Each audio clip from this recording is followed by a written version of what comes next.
So we look at recapping after a day. And most of us, we don't take the time to look at a full day. What worked, what didn't work.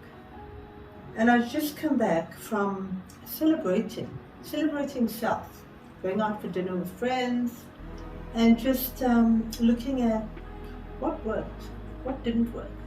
So got up this morning, good intentions, did good deeds, took someone to the airport, helped out, dropped off, came back, had lots to do on my to-do list, lots to do with regards to admin, getting onto my computer, working on projects, working on content creation, and then feeling guilty to a certain extent, sort of like thinking to myself, I spent too much time during the course of the morning not actually doing anything productive. And when I shared this, what an aha moment when a friend shares, while looking at your computer, does it actually have a heart? No, it doesn't have a heart. So everything you did this morning was actually helping others. It was fulfilling. It was making a difference. And that's what makes you smile. And yet, I sort of beat myself up because I felt that I didn't do anything productive on my laptop. I didn't do anything that provides an income to pay the bills. Now, how real is that? Yes, we need an income, but what about the soul-fulfilling stuff, which is what I did in the morning? But sometimes it just needs somebody else to look in and actually say to you, just take a step back and look at the goodness. That was number one.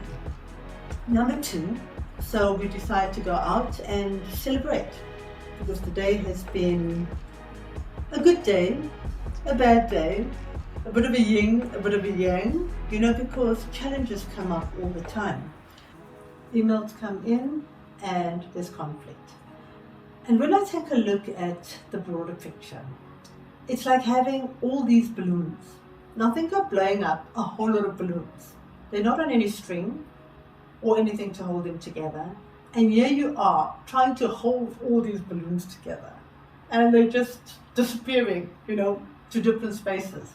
That's what we do in life. We try to hold on to too much.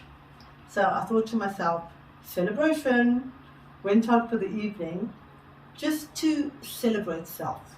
How often do we do that? We don't go out and acknowledge the good works, acknowledge the greatness, and just, even if it's something small, even if it's just a dinner, even if it's just an ice cream, even if it's just a pat on the back, even if it's just throwing your shoes off and barefoot in the sand, even if it's just sitting in front of a stream and watching the water sort of trickle, looking up into the sky and looking at the stars, but just taking a deep breath and just acknowledging self. We don't do enough of that. And then what do I choose to do? I choose to go out with a couple of friends.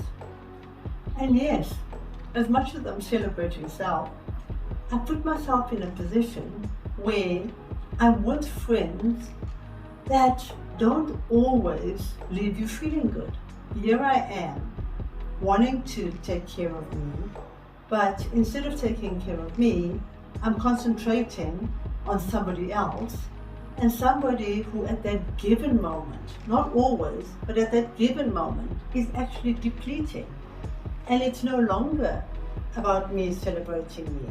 And I compromise who I am because I'm having to take on all this energy that's not good energy for me.